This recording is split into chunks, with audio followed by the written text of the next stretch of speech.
What up, everyone? Kind of a cluster F today because Mike is at a pirate birthday party, apparently. Not a swinger party like he told me. But he'll be on and off. I think Fletch is hopping on.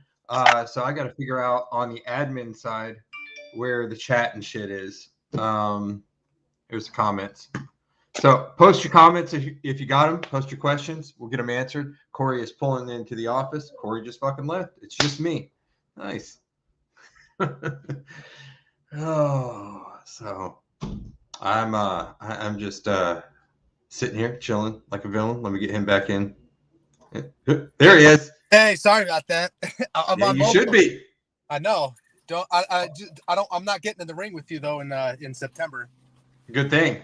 Hey, do we have dates? Are we Yeah, we were gonna do it for the last weekend of September, but apparently Russell Brunson decided to have Funnel Hacking Live that weekend. So we're gonna have it. It's like it'll be Thursday, Friday, and then the extra day will be Saturday. So it'll be September 30th, and then October 1st and 2nd. And then I think Craig is seeing death that Saturday. Yeah. So Let's should be in a second, guys. Cool. I'm not seeing comments or anything, Mike, since this is my first time seeing it. Are you seeing on the right side? There's a button to press. I click comments. Yeah. They'll pop in there. Everyone's just too shy. Well, yeah, we were a little lame. It looks like a nice day there, Corey. I mean, it's a little cloudy, but yeah, it's a little cloudy, but yeah, this is the building right here. That's badass. Heading over here into the office. A nice day here. Butt pirate. I'm getting stared at driving through town though right now. I would think. What up, Brian? That's nothing new, is it? No, it's not. Well, when you see Bigfoot driving a fucking minivan, you'll have that. So. Mike, what topic did you want to cover today, or just? I dropped you guys an article in the chat. I can't read fast. Sometimes you're gonna have to read someone. Yeah, sometimes there's just nothing. SEO just cannot help you out of certain pickles in SEO. There's nothing you can do to get a website out. And I mean, we've all run into situations like that where this domain's been burned. Which is obvious, the reasons are obvious, like even a penalty or something like that. Yeah, you can't SEO your way out of those, but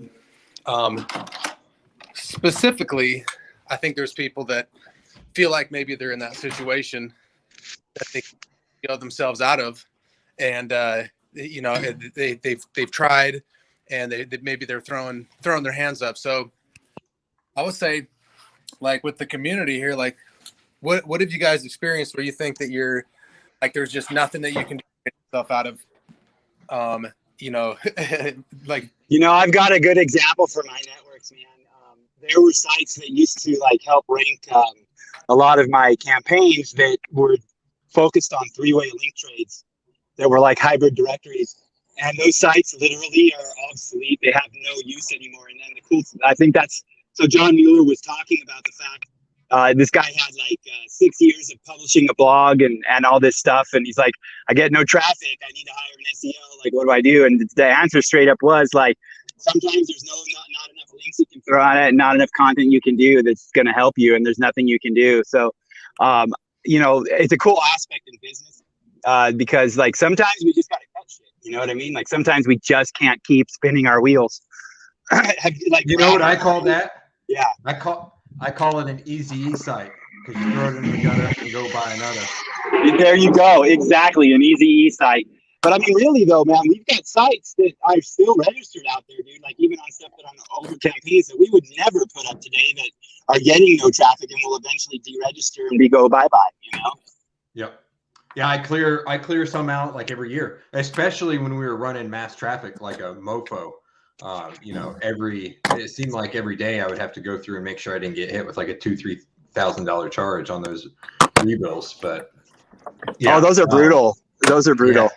Yeah, they are. So a lot of a lot of people are getting discouraged right now, getting a lot of people coming in saying, I've lost like 80%, 75% of my revenue, my site's toast. And the good thing about what's happening right now, in a way it's good, is that really like a lot of the stuff getting hit right now just needs to be done correctly and go forward, instead of like looking at it like a penguin thing where it's a nightmare and you got to remove all these links and crap. It's just reevaluate. We were talking about it on the webinar, about an hour or so ago. Yeah. It's just reevaluating what you've got there. Go in. Absolutely. Yeah. Mike's Wi-Fi is never good. So, but he's on the road. I'm not on Wi-Fi, bro. I'm traveling through the mountains. He's riding his moose dressed like a pirate. And he actually looks more normal than usual. Like this. Mm-hmm. There he is. But yeah, how's that training going, Craig? Looking mean, looking lean. Practicing that liver shot. Yeah, Craig, is your country going to let you escape and make it out here to the event? They've got to make an exception for this. They do have. Yeah, it's is it 1776 all over again, isn't it? Mm-hmm. Oh, what we got here? Can we sell leads for which a client is not paying for, just exploring my options? Can we sell the leads for which a client is not? As long as you're not like obligated to just sell to that client, then I don't see why not. I would have to look at the contract and everything to give a broad, this is a broad opinion, but yeah, I mean, if you hit a threshold, then you can tell them, look, the leads are going to go elsewhere. If you don't want to, if they only want to pay for 100, 200 leads a month, then once you hit that threshold, then send them elsewhere, So I try not to lock myself into exclusivity on any of the leads, because I mean, they do get butt hurt.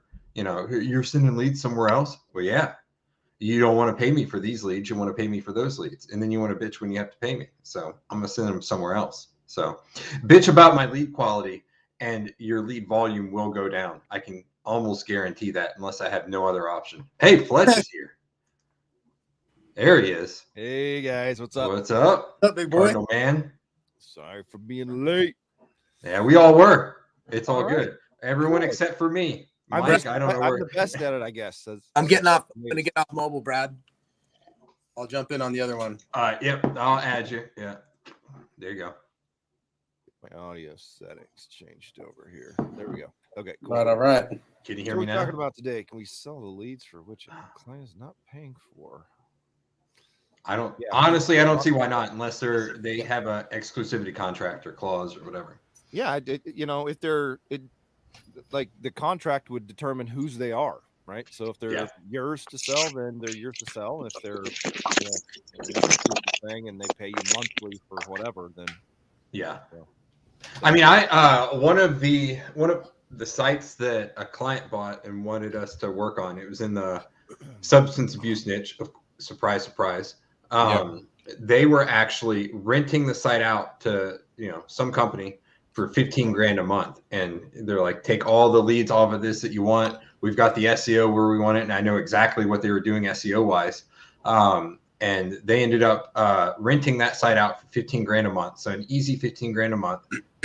I'm sure the rehab facility was making a ton off of that, because the lead volume, they should have been paying a lot more than $15,000, to be honest. But I mean, guaranteed income, and then they sold the site for $150,000 and ripped. They had the plugin, Corey, on there. They ripped the plugin off of it, so it got rid of all those plugin pages, all of the links, all of everything. So that's what us as SEOs, for the guys who purchased the site, that's what we walked into. So and you dropped the system on it?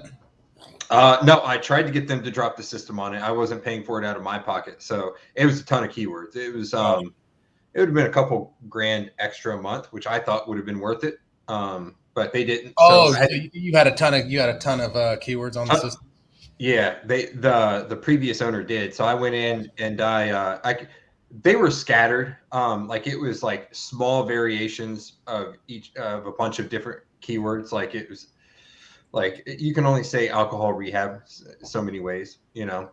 So I kind of grouped all the pages together, found pages on the site that made sense to optimize for that specific keyword, and I went in and essentially downloaded a 404 report from Webmaster Tools and then 301 them individually that way. So that's how I fixed it, and their traffic actually went up because we went in with cognitive, fine-tuned the on page, and then that's where we saw. I think that was close to 100% gain in the first month with that site. One of those sites. Yeah. So with I don't know what percentage of keywords being or backlinks being ripped off of it, but it was pretty impressive. So how long ago was that, Brad? A couple years. Yeah. Was it? So if that was today, if you walked into a situation where you had a site, let's say like in a competitive like top 20 market, that was let's say maybe around nutraceuticals, or it was like rehab kind of area, might have done really good a couple years back, and then but here now you have the site that's been sitting here, and the traffic has just steadily been on the it goes down steadily. Yeah, now I'm not talking about like the kind of, I know Mike's answer would be I want to see server log files and I want to see. I do not. All that stuff that Mike looks at, like that most of us don't really understand, myself included. But what are some things that you would do to I mean, step one is I'm going to run just a basic screaming frog, and that's so easy a caveman can do it because even I can do it.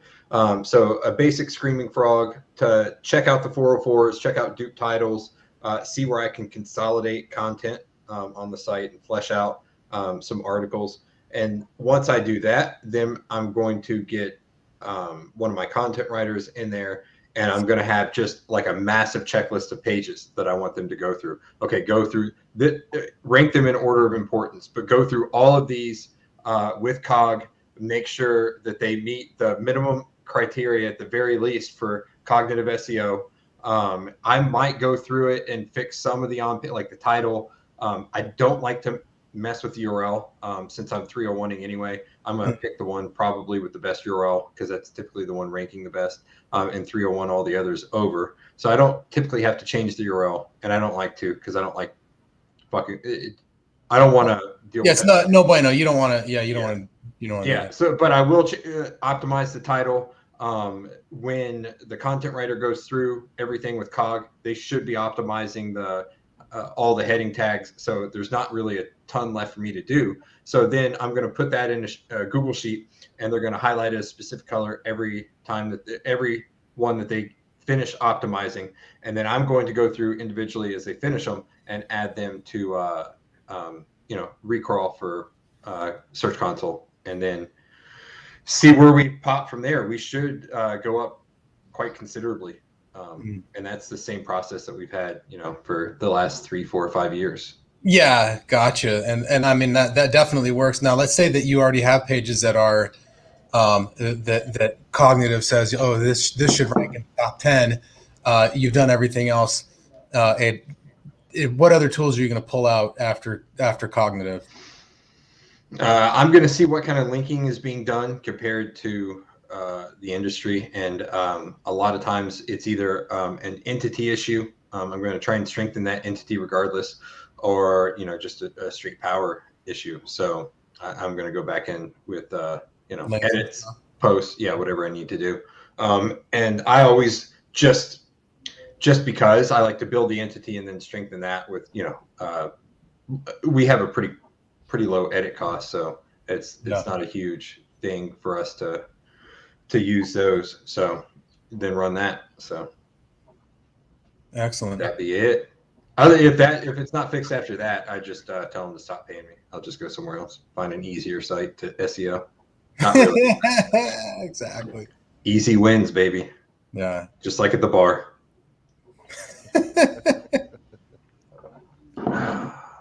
So what was that article that Mike posted? Let's get Fletch's opinion on it. Yeah, where was that? It was that search. It was an SEJ article, but John Mueller said sometimes there's no SEO solution. That sometimes SEO is not the solution for making a site rank better. Now that seems like an oxymoron kind of statement. But yeah, it's like saying buying paid ads aren't the solution to getting more paid traffic. You know? Yeah, exactly. There's a lot of obfuscation that comes out of Google's mouth about Yeah. Google. I wonder how much of that is kind of a cloak and mirrors type thing, or how much is they don't know because they don't do actual SEO every day. We're trying to find holes all the time, and they're trying to patch holes. Right, and they're trying to say there aren't holes because they don't want people looking for holes. And it also depends on what you qualify as search engine optimization, right? But if that term broadly means paying attention to what the market needs and getting the right factors in place to justify that page as being a ranking page, then Mueller's article or title would indicate that Google doesn't know how to rank a page properly. Yeah. So here's what it says though. A site could be following every SEO best practice, but it doesn't matter if no one's looking for it. You can have a fantastic website, make it super fast, high authority and trustworthiness.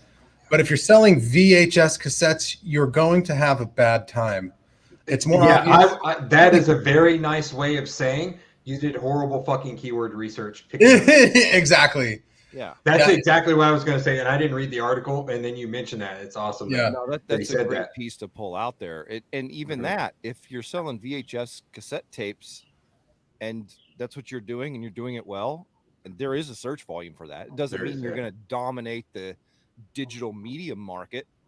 But if you put your stuff together into contextually relevant clusters that are based on things that have search volume and buyer intent and having some reasonable content there that's interlinked properly, you're still going to rank for VHS cassettes. But, right. You know, who knows? I think it came down to the guys like, well, I've had this site for 6 years and I've got no traffic on it. And, that, and it was just like, I think a lot of it had to do with the content that was on there. You typically do want to look for keywords that have at least a steady search volume, or they're like on their way up. So, something that's kind of trending over the last, several years or even year. And, but if it's trending the opposite direction, then I would say that maybe even the crawl budget on, from Google is going to be lesser on something that's on its way out, that's being obsoleted, or, certainly there is a market for that stuff, but, I think that, like, if you look at trends and search volume on certain things, there's a lot of stuff that goes up for a while and down. And if you have a website that's really, even if you had a website that was like, oh, this is the top laptop in 2015, and this is the best phone to buy in 2015, and like all your stuff is really dated. Like, it's funny when that shit still pops up in Ahrefs when you're doing. It does, yeah. It's pretty funny, yeah. That stuff, and it still says that there's a search volume around. Yeah, things, but I don't. It's just I don't old data. Hey, you know what I just realized? Mike has his office up, and we can just look at it. That's a nice office right there. Thanks for showing up, Mike. Something else this points to is just really considering the business a lot more than some people do, right? If you're going to be a straight SEO and just do the SEO stuff, you're missing a major component of understanding someone's business, right? And so, like, I know from my personal kind of journey through this industry that what has continued to improve has been my front end research stuff. Like, I say improve and expand. Like, I do a lot more research than I used to, right? I used to look for the top 5 keywords, build those 5 pages, throw some links at them, and then that was, hey, now we're done. No, wait for it to rank. And now I tend to build out much larger sites that have a lot more of the supporting content in place and clusters and things like that. And if you aren't looking for the supporting keywords, and getting those, sprinkled through your H tags and have supporting content that does that kind of thing, you're likely going to be missing the ranking factors that need to be in place. And so again, it speaks to how adept you are at SEO, how much you understand what you're doing, and then helping a business understand what they have not yet done to get traffic.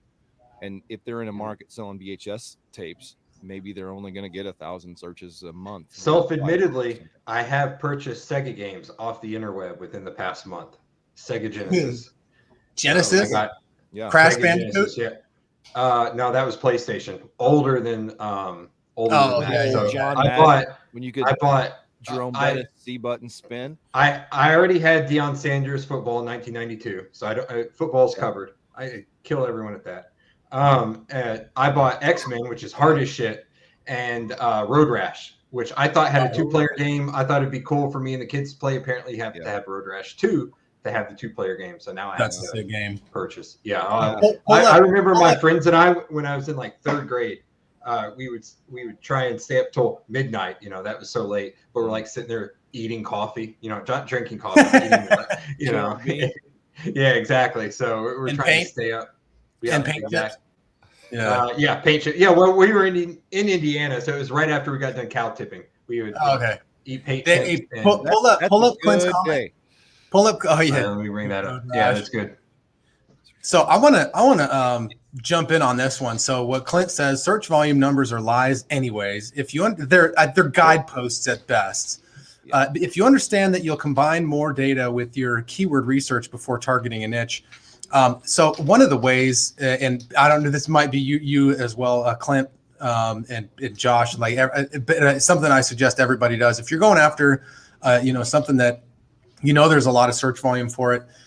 And it's especially if it's a competitive market. This is when you want to start doing some paid work. Is that one of your VAs behind you? Just walked by. Yeah, one of the dudes. How did he get out of his cage? So if you start bidding on some really top level keywords, like really broad, not long tail, and just let it fly for drop a couple grand in there. If it's a big enough project, you're going to get so much data, and you'll even get conversion data.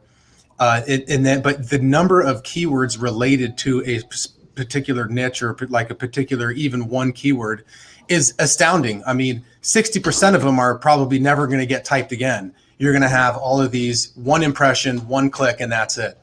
But like for the ones that you're seeing, let's say you run it for a couple weeks or a month, even those ones that get 10 impressions or even 5 impressions, that's something worth looking into. Things you would never even consider. I've been in markets where you've got one of them was it was a shocker to me, but DHEA cream is it's a nutraceutical. It has to do with hormone, testosterone, and estrogen, it's hormone replacement therapy, or whatever you want to call it. So I was running a camp. Like TRT? Probably. I mean, I don't know. What's TRT? Testosterone type stuff? Yeah. Well, but it's not testosterone, so it's over the counter. So but it's a restricted market. So in the keyword research, I got this thing and it said DHEA cream, anal DHEA cream, and I was like, what the hell? Like, who would even think? Huh? Who would think of such a thing? So I was like, okay, well there's a keyword, and this week's rabbit hole. But I mean, just go to tell you that, just to Clint's point, there's so much there, and you only get that kind of data from when you pay Google, and you get to see inside of the black box. And I would encourage it, and this is what we're going to have in the event, is you are going to learn how to do that kind of research at the event. You're going to learn how to set up a campaign, how to collect the data, what to do with the data, and then even learn how to set up just a quick local campaign, even with the tracking number, to just start supplementing your leads for clients that you're doing SEO for. Well, they love that when they start getting leads like that day. Right, exactly. Then you're actually doing something. Right? Yep. Yeah, and one of the things, I guess, we were kind of chatting a little bit about the event and some of the things that I'll likely be talking about more there, are going to be some things that a lot of people might not be doing with their research getting into a market. Like I use a lot of social media platforms to do a lot of, you can get a ton of information from social Mike media. uses social a ton Yeah. too. Yeah, that's part of my process now, and it's something that I've recently added, and it's you see a lot more than you would just using one of the straight SEO tools, even cognitive Ahrefs, which they're going to give you a ton of data, and Yeah. usually I would say enough, but not. Are you all talking about like some paid social stuff, Josh? Mm-hmm. Yeah, free tools, but yeah, there's some ways that I go in and start to look at segments of data, which then can help you not wind up in cannibalization issues. There's a lot of different ways you can use that information when you begin to understand that while we're optimized, like SEO could be search engine optimization.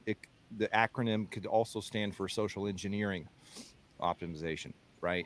And so what I consider now is that those two things are almost synonymous. They're analogs of one another.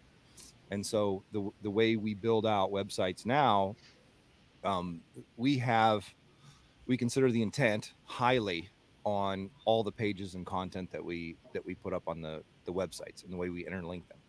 And a lot of that information comes from starting with considering people, and the folks who have the most data on people, that is not as much of a black box without running paid ads, right? And I think the paid ad solution is a great one as well. But if you don't have the budget for that, you can pull a lot more information out of social media than you can out of some of the paid SEO tools. Did that make any sense at all? Or am I just Well, to me, it didn't make any sense other than it, because I'm not familiar with it. It made sense what you were saying, but I would have no idea how to pull that kind of data out of anything on social media. Yeah, we'll show you that at the event. It's pretty straightforward when you get into it. It seems a little tedious and almost like from a straight SEO perspective, it's like, why am I gonna go look on Snapchat or something like that for information? But I just get distracted when I get on Snapchat. Yeah, I don't know how to use Snapchat on my phone. Like this whole I literally don't. I had it on there Hours for gone. like a week, and I'm like, this is not Sega Genesis, and I don't know how to use it. Mm-hmm. So it's got more than 4 buttons. It's got more than 4. Yeah. I don't have enough fingers. Anyway, how many fingers do you have? This many. Yeah, I only use one.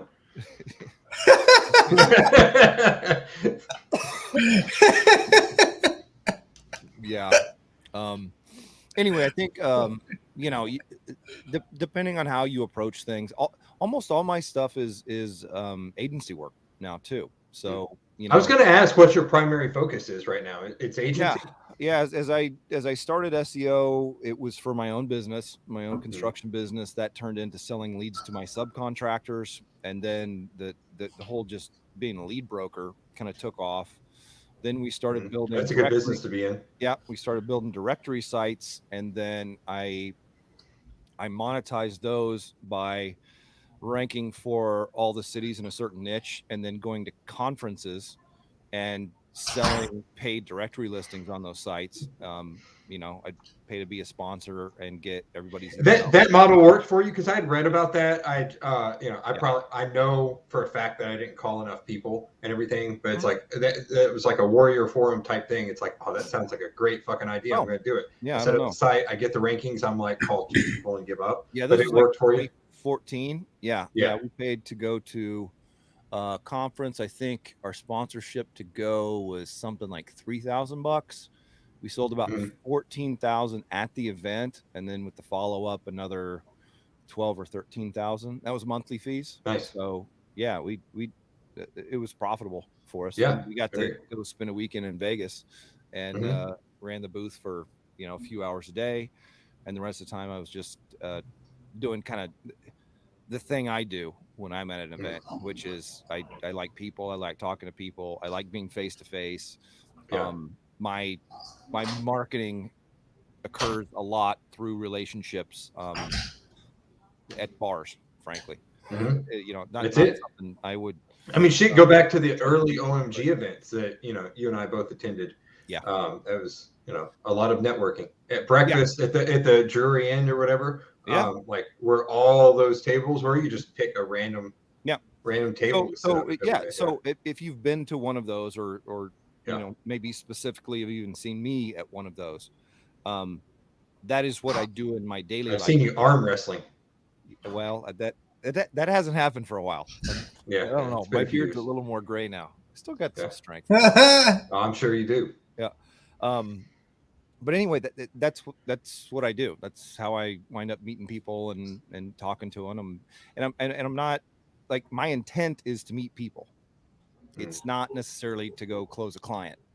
It's to meet people, talk to them, ask them about business because they want to talk about their business, and then they wind up reciprocating and asking what I do, and I'm like, this, and then it's like, oh, that's interesting.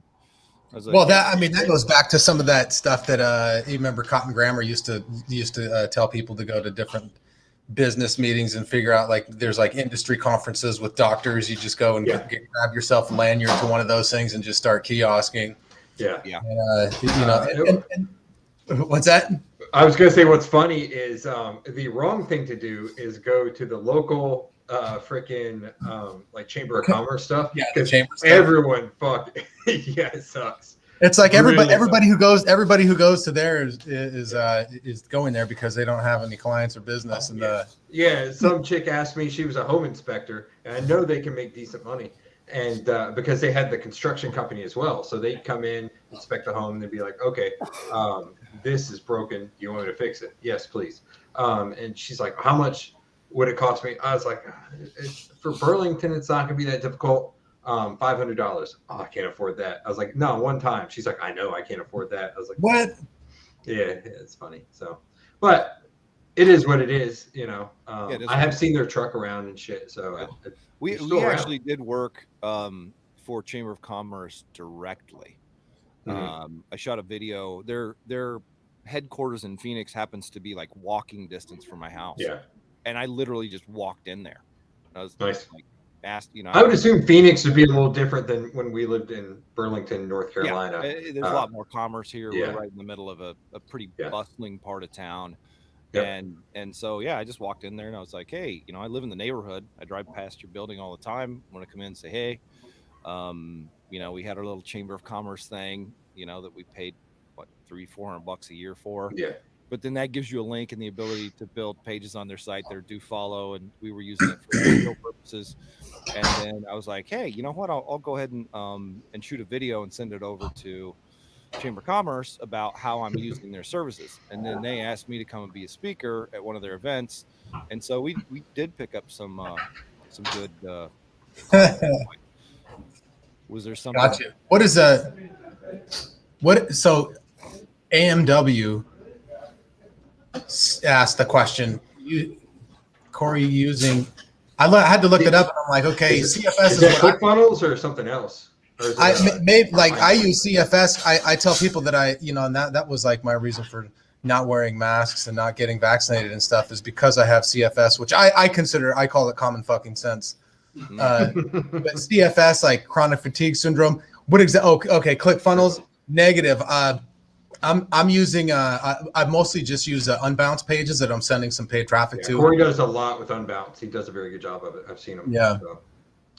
But you could build the same thing in ClickFunnels as unbounce as well. You could. You could. I mean, it's just, unbounce has been around longer. It's a platform that I'm familiar with. It ties in with all of the, like a pipe drive and all the, the stuff that I use. It ties in with my soft phone.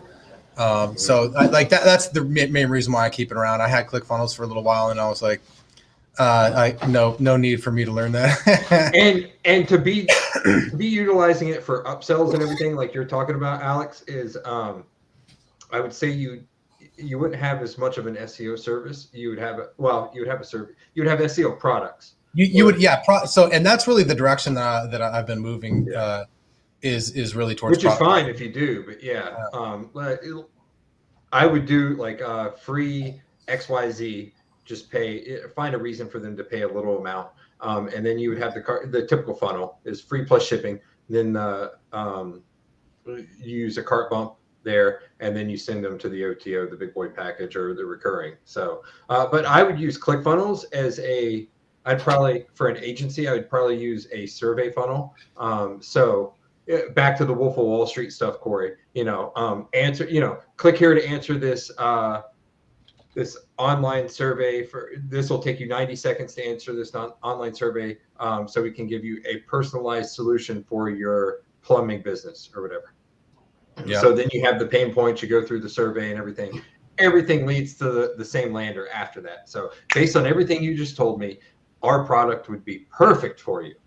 Click the link below and schedule a consultation. Yeah, but I mean, that again, like when you have a self-liquidating offer in anything, you really have to have done a lot of math. There's a lot of science behind it. Yes. You have to know what you're doing, and especially in an area where people are more used to paying for some kind of a service. There's a whole lot that goes into it. Videos, like just a four video funnel. My web guy right here. There he goes. Get in there, Angel. Say what's up. What's up? Where's the camera? It's right here. How's it going, guys? What up? I like the gray. Man. Yeah, that's Fletch right there. I'm that old. I'm in black and white. He's not in Kansas anymore. No. So he builds out a ton of he used to do a lot of stuff in SaaS.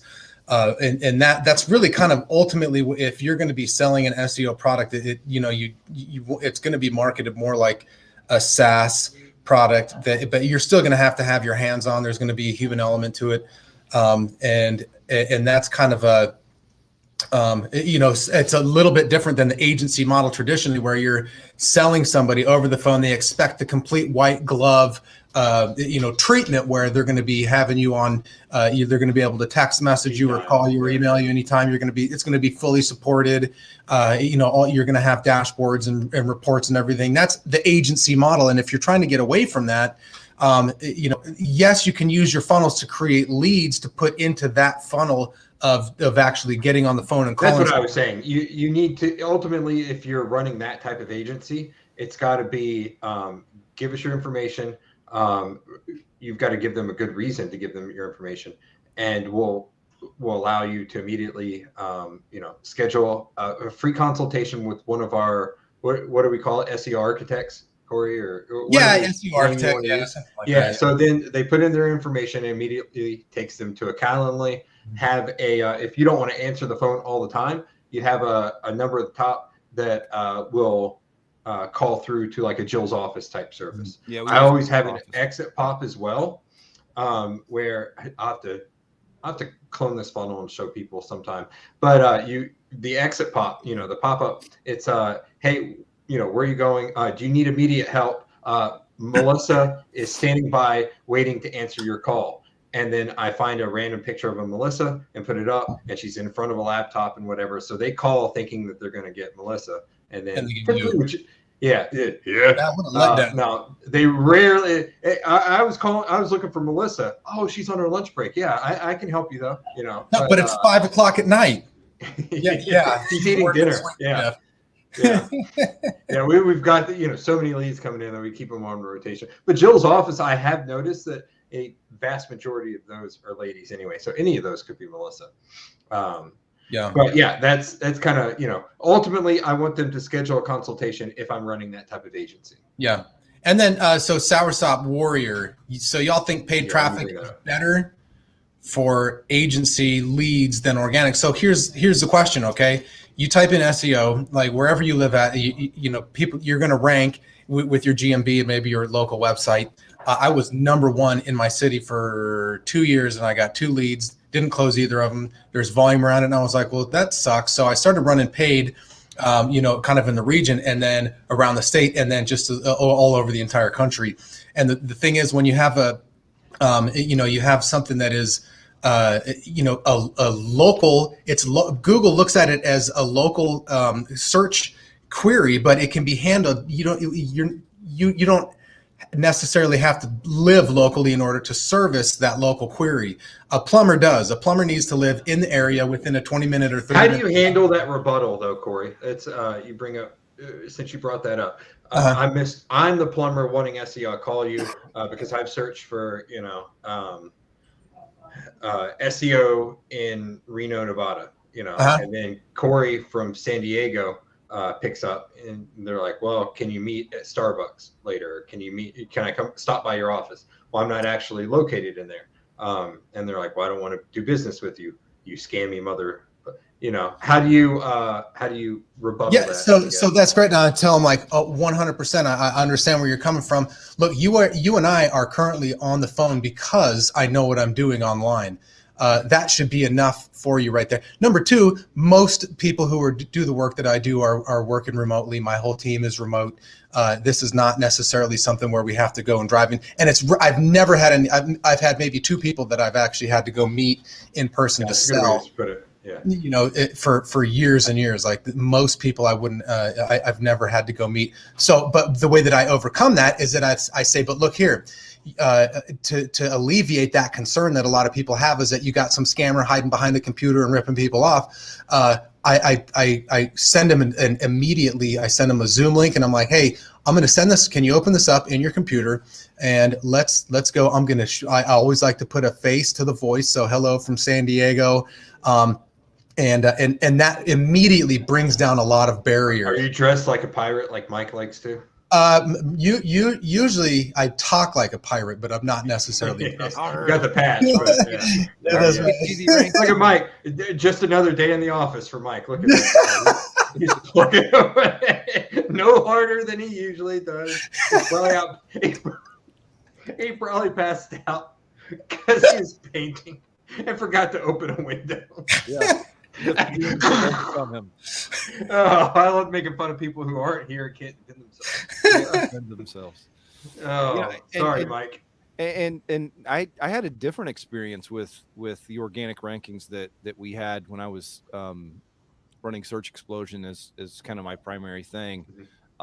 We were getting 3, 4, 5 solid leads a week from the organic rankings, but I was doing a lot like putting the face of the name. Like I went a couple extra steps to doing a good video that was about me, and it was on our homepage lander on the ranking pages.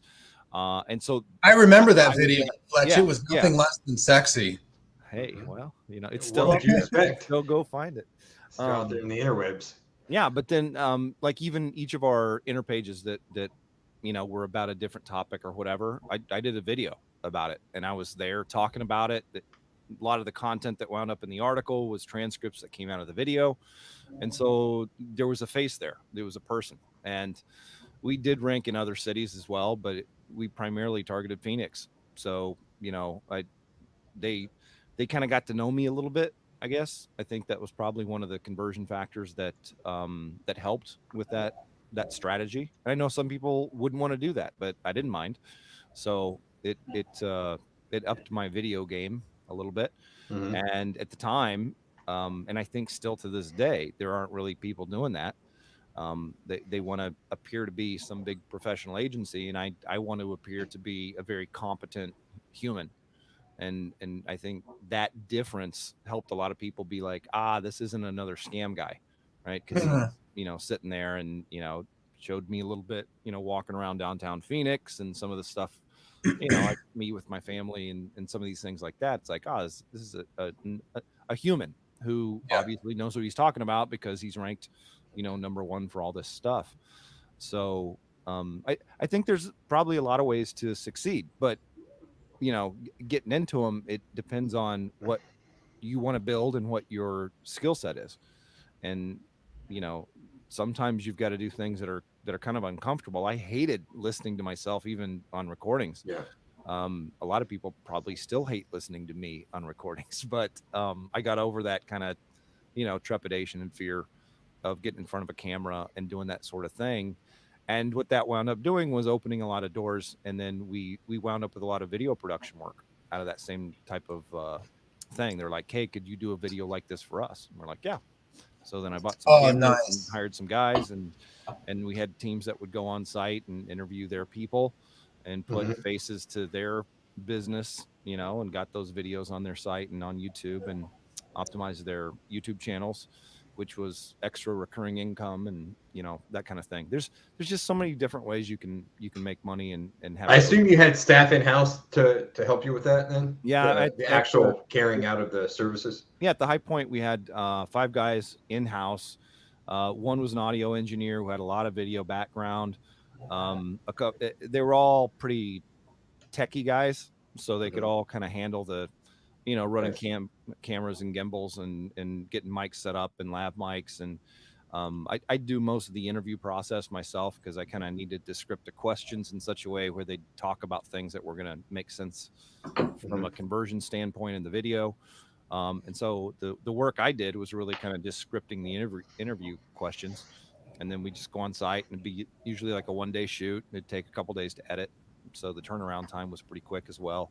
And then they have something, you know, it feels tangible. It's like, what do I get for this service? Well, you get this video, and it's going to be, you know, done the way we did the stuff that you saw from us. And then if you want to continue doing videos like I've done, that's an ongoing service, and we'll tell you what videos need to be recorded, and, you know, we'll come down there in a day and you'll knock out 10 of them, and then those will go on your pages and those will go on YouTube, and we'll optimize all that. So, you know, once you kind of start, that door opened. I didn't expect it to open, but I think it opened because I had, you know, videos that looked pretty good on my website. So yeah, and putting a face to the voice is always extremely important, especially. I don't like to do that just because of my face, but probably it usually has the opposite effect. They're like, well, I trusted you until I saw you, especially in person. Yeah, right. Little man. Yeah. Well, just as long as you wear deodorant, like you should be. I do that. That's covered. It's just like my general, like. You're not supposed to put it on your face, though. Come on. Position. Oh, sorry. So Soursop Warrior is saying that no budget for that paid traffic. You can go for organic. Do some long tail stuff that you can rank quickly for. And then outbound to get started. You can never go wrong doing outbound. Outbound still freaking works. It's a solid way of generating leads. You know, how would you generate a list of potential clients? Where would you go first? Well, I mean, if you want, so you can start real granular, and then you can kind of scale up. But the first place you could start is page 2 in Google for any you know, money keyword like chiropractor city name, plumber city name, dentist city name. Or you even bottom of page 1, you can start there, and you can start making some phone calls. Or then you can, you know, as you scale that out, you can go get a software. I've been using Scope Leads for years, just because I got the like, I guess it would be like the you know, the lifetime for a couple $100. So that goes and just scrapes everybody who, you know, you can tell them what city and where to go. So that's what I use. That's what I generate lists for my team to make calls to. And but it's a solid way to go. And even if you're just doing it by yourself, you can still go out, and if you make it a point to, let's say every day you're scheduling it out, I'm going to make 15 outbound calls a day, and then you just start tracking that, and then just start looking at the numbers, and you got something that's predictable. But you just have to get out and actually do it, right? Yeah, it's a numbers game, you know. Yeah, it is. I see a question from, looks like James Moore. Fletch, would you still rank YouTube vids on Google? Yes. I still do. That is still part of our kind of bigger packages, especially for when I work with clients that have assets. Then we take advantage of those assets and we optimize those and do things with them. And then also, just from a lead generation point of view, I'm on YouTube right now with this, right? And this is a searchable title, SEO Updates, right? I have gotten calls since I started doing kind of the more podcasty type things, not insignificant number. I did a thing on Father's Day that had nothing to do with SEO at all. It has a little bit more to do with some of the other side of my interest, which is how the mind works, brain, body connection, all that kind of stuff. And after having posted that video, I got like 12 or 15 phone calls asking if I had a program they could buy. So YouTube strategies absolutely work for depending on what the back end business is, right? And so my back end business with that is a small training program, and then a book that's yet unfinished, but is hopefully will get done by the end of this year. And at that point, then I've got my channel that I'm starting to build out in that space. So yeah, I'm a big fan of the next Jordan Peterson, everyone. Yeah, I have considered finishing my PhD just for some credibility there. Yeah. Right. You're much more calm than Jordan Peterson. I bought the audiobook. I feel like I'd be better served if I wanted to listen to it in the car and then I space out. Because he just goes on and like talks fast. So I feel like I would be better suited. It would be better suited for me to purchase the 12 Rules of Life rather than try and listen to it. Yeah, exactly. So yeah, some people I have no problem doing the audiobook route. Cardone he can barely read though. I've tried some of his audiobooks and he insists on doing them himself. So. Yeah, I'm not familiar with his I know who he is, but I haven't seen much beyond some of his ads that get shown to me. So. Yeah, he's Mr. 10X. So he's got I mean his speeches are really good, but when he has to sit down and read, no offense, Grant, if you're watching this, I'm sure you're not. But oh fucker. Yeah, but I mean he's doing well for himself. So yeah. Hey, Alex asked, are you NLP trained? No. I mean I'm familiar with it. I understand some of the principles. I think it's a little bit oversold. That can be a deep rabbit hole, I feel like. Yeah, and don't even mention it to Mike. Yeah. Well, I use NLP like what in that context is neuro-linguistic that's the end of the conversation. Yeah. But that's the red. He'll give you the red pill. Yeah. In NLP, in the context that I most use it, is natural language processing, which is a component of how Google understands content on the web. Yeah. So, for anyone who's out there, to disambiguate the two of those things, I am as opposed to neuro-linguistic programming. Yes, I am definitely a fan of natural language processing, which is an AI tool. Neuro-linguistic programming I'm familiar with insofar as I went through Tony Robbins's stuff and picked up a lot of his stuff. A lot of the deep NLP people I've heard do not like Tony Robbins because I think he twists it and makes it his own and still calls it NLP. Apparently. Yeah, and there's another concept that's in there, and I can't remember the history of whatever, neuroassociative conditioning. These are psychological terms, and my understanding of the mind is sufficient to understand that there are uses of that type of thing, but you can almost get stuck in that box of thinking it's like a machine that you can just turn on and off, and it's not. Like you're probably better served just really trying to figure out how the mind works as that, and I feel like it's people almost with your words. Yeah, you'd run into the issue that a lot of SEOs run into, where it's like, I need to learn more, and they never apply anything. I feel like that's what ends up happening to the hardcore. Oh yeah, I've heard of people who've spent 25 years there. I'm an NLP master and all this type of thing, and I'm just like, well, I'm not buying anything from you, so I'm not really sure how masterful you are. Yeah, someone that has used it successfully, I would consider, would be Wolf of Wall Street, and incorporates a lot of his stuff, a lot of that type of stuff into the straight line process and all of that stuff. Yeah, and people in general don't like being manipulated, and if you come across at all unnatural, you're gonna lose the conversion. And so that's the hard part when someone tries to sell me something, because I've been around sales quite a bit online, and I don't know all the tricks, but it's like fucking walk up to. That's why I've had the same car for 10 years because I hate car salesmen. Like, you walk up there and you can see them turn it on, and it's like, fucking hell, I got to get out of here. Yeah. So You need to shut the door, Corey. They're all getting out. They're gonna leave. It's escape. It's an escape. Yeah, you see sirens going off. Oh. Yeah, that's. You know, cybernetics. Yeah, When- they're all in the same kind of area. Psycho Cybernetics. That was a good one. I was, when it comes like just coming to sales, like it is, I think, you know, if you know your pitch well enough, you're using NLP anyways. And I mean, that's the whole thing. Like the other day, this pest control guy came to my house and he started in on his pitch, and I'm like, oh, okay, I'll hear him out. I'm not going to slam the door in his face. When they get tonality right and all of that stuff, and you can tell they've been through a proper program, I'm like, I'm listening to you because I want to see what you have to say because you're doing everything right. Yeah. Like, and that's what I was doing. Yeah, exactly. I listened to him. I wanted, because I was like, oh, this dude, he's good.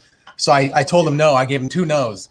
And next day, guess who's out at my house doing some work? It's this dude in his company. Yeah. So I told him, I'm like, I already got a guy. I got a company. Yeah. Oh, what are they called? And I'm like, I don't know. They got a green logo. And he's like, just because I'm looking up and I see spider webs and that kind of stuff is that's evident that somebody's not quite doing the work that they should be doing. And just like he went on, and I was like, okay, all right, you know what? Come on by. So I answer in my underwear all the time to make it a little more awkward, so they want to leave. But every time the yard guy's like, "Hey, it's time to pay me," and I'll walk out there and no shirt. I'm like, he doesn't care, Mauricio. But yeah, Tony Robbins got some good stuff. I actually bought. It was on the Audible version of whatever's on your iPhone. I bought that. It was like 7 hours, and it was from one of his events or whatever. And like 7-hour drive. That's what I listened to the whole time. Tony Robbins got some good stuff, especially like mindset and stuff. Were you able to walk on hot coals during that drive, Brad? Yeah, I got out in West Virginia, and I was like, "Excuse me, sir, I see you're grilling. Can I borrow those coals for a second?" And yeah, that hurt like hell. So I didn't quite have it down, but I really messed up their barbecue. So that's I bet important. So, left some flesh behind. Yeah, left some flesh in West Virginia. I think that's a country song. I think it might be. She probably knows it. Yeah. Oh, let's see what we got. Where were we? Yeah, his what was that? Money Master the Game or whatever. That's solid. Yeah, I read that. That's all his books are a big undertaking. I've read. Well, he's got 3 main ones, right? I've read all but the first one. Yeah, so, Awaken the Giant Within. Yeah, that was it. Yeah. Yeah, and then the first one is Unlimited Power, I think. So they're all. I've actually never read anything of his. I've only seen his ads on YouTube or Facebook. I mean, and even those are pretty inspiring. Good. Like I got they're good. Yeah, he's I've got ClickFunnels, so I've got Funnel Flicks, and he's got some shit on there, and I put that on in the background. Put that on before, so like where he spoke at Funnel Hacking Live at some point. I guess he does that every year. But solid, Lars in. Brad, did you watch the Belfort? Yes, I did. That last year before, Cardone just I think he took the wrong approach there. He really backed up.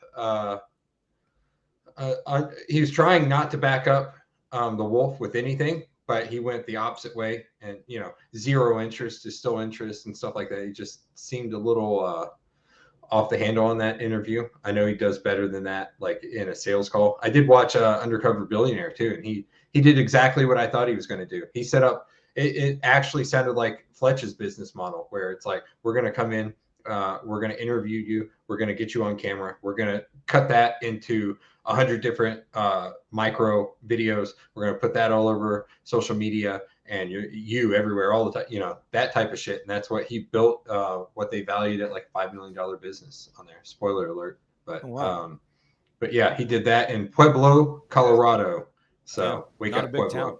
Yep. No. Yeah. It looked nice. People seem nice, but yeah. Pueblo? Yeah. Drop Cardone into Pueblo. He's just like, but he took over.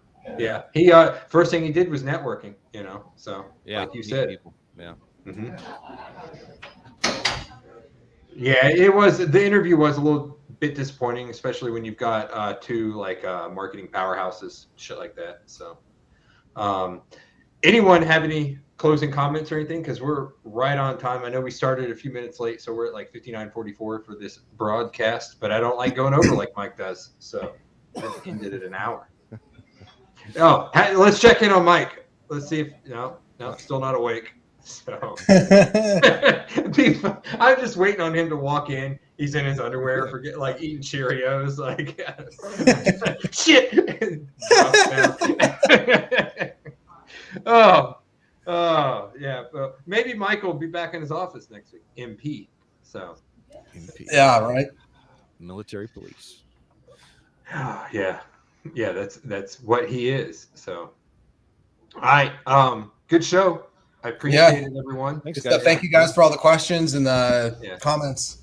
It's a bit all over the place, but I feel like you get good stuff and good discussion out of that. So, well, one of the things I've liked about this, the way that this has come together, is like people who are watching that may not, we each have different perspectives on things, and we can see the value in what the other person are, talking about, even when we do things completely different, right? You've got to kind of make some decisions for yourself about how you're going to go about building from where you are.